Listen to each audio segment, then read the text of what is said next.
भारतर इतिहास एवं संस्कृति मानव सभ्यतार आरंभरू देखा जाए। एठारे विभिन्न धर्मर लोक बसवास करिथांती। सेथिपाई भारत को एक धार्मिक देश बोली कुहा जाए। एथिपाई धर्म नाम रे प्रतिवर्ष एठाकार लोक ठकामीर शिकार होइथांती। भद्र मुखाधारी किछि अश्लील बाबा धर्मर प्रचार बाहाना रे समाज रे बहुत किछि कुकर्म करिथांती।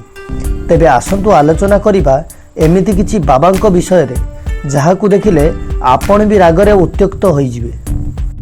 नमस्कार, मु श्रीमंत, आपण देखुछथि discover treasure official video. Number 1 किसिंग बाबा।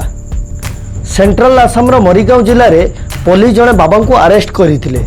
बाबा निजकु भगवान विष्णुंकर अवतार बोली कहूतिले। एही बाबा पूरा आसाम रे किसिंग बाबा किंबा चुंबन बाबा नाम रे परिचित, जार असली नाम राम प्रकाश चौहान।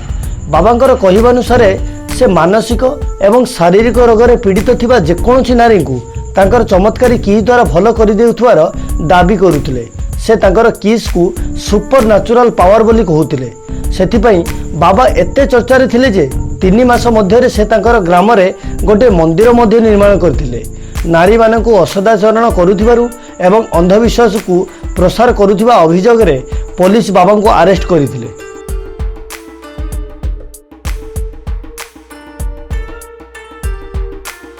नंबर 2 इच्छाधारी स्वामी भीमानंद।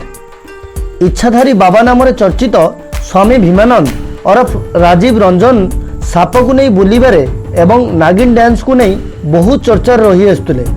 भीमानंदर असली चेहरा सेबे सामना को आसिला जेतेबेले 2010 मसीह भीमानंद सेक्स रैकेट रे लिप्त थिबार जणा पड़िबा परे पुलिस तांको गिरफ कला।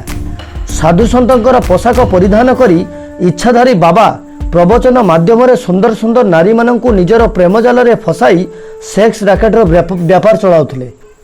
तांको पाखरे 2500 कोटी मूल्यर संपत्ति थिला एवं तांको नेटवर्क रे पाखापाखी 600 रु अधिक हाई प्रोफाइल गर्ल संपृक्त थिले। नंबर 3 स्वामी नित्यानंद ओरफ बेडरूम वाला बदनाम बाबा। ए नाम 2010 रे सेबे सामना को आसिला जेतेबेले बाबांकर भाइराल सेक्स वीडियो सामना को आसिला। सेतेबेले बाबांकर असली चेहरा सामना को आसी जाइथिला। या परे बाबा सबु समय रे किछि ना किछि उपाय रे अभियोगर सामना हेउतिले।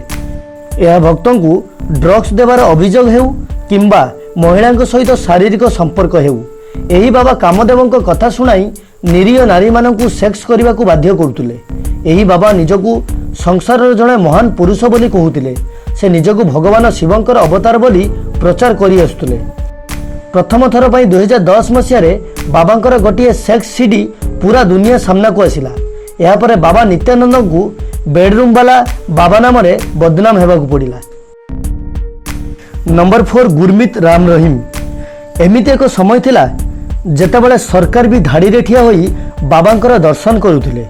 एबे सेही बाबा को 2 टाइम रो खाइबा पई जेल भितरे कैदी सहित धाड़ी रे ठिया हेबाकु पड़ुछि। चलतु आम जेल को जाइतबा बाबा राम रहीम किछि ताजा खबर सुनाइबु। समाज रे बापा एवं झियंकर संपर्क किछि अलगा होइताय। एही संपर्क रे केही भी एते सहज रे प्रश्न करबा को साहस करि पारंती नाही, किंतु सबु संपर्क रे गोटे सीमा थाय। आ जेतेबेले सेही सीमा पार होई जाय सेतेबेले बापा राम रहीम होई जाय आ झियो हनीप्रीत। हनीप्रीत बाबांकर पालित झियो थिले। झियो झियो बोली कहउतबा हनीप्रीत सहित बाबांकर शारीरिक संपर्क थिला। जो जगह निजर स्त्री पई रहिबा कथा सेही जगह रे निजर पालित झियो को रखुथिले। झियो तो कहबा को भी खराब लागिबो, काहेकि ना बापा और झियो को संपर्क बहुत पवित्र होइताय। कुआ जाय सबु संतकर गोटे अतीत थाए आ सबु पापींकर गोटे भविष्यत। निजकु संत बोली प्रचार करी लक्ष लक्ष लोकंको आखिरे धोली देइथिबा बाबा गुरमीत राम रहीमकर सबु किछि पर्दाफाश होई जाइतिला। या परे बाबांकु रेप केस अभियोग रे हरियाणा पुलिस अरेस्ट करिथिले। तो सांग माने मु आपनको अनुरोध करी दयाकोरी एमिति बाबांक ठारू दूरे रुहंतु एवं अंधविश्वास को प्रसार करिबारे अवरोध करंतु। तेबे आपण मानको एही भिडियोटी केमिति लागिला हमकु निश्चित जणांतु एवं जदि सब्सक्राइब करिनांती तेबे तुरंत सब्सक्राइब कराइ दियंतु। धन्यवाद।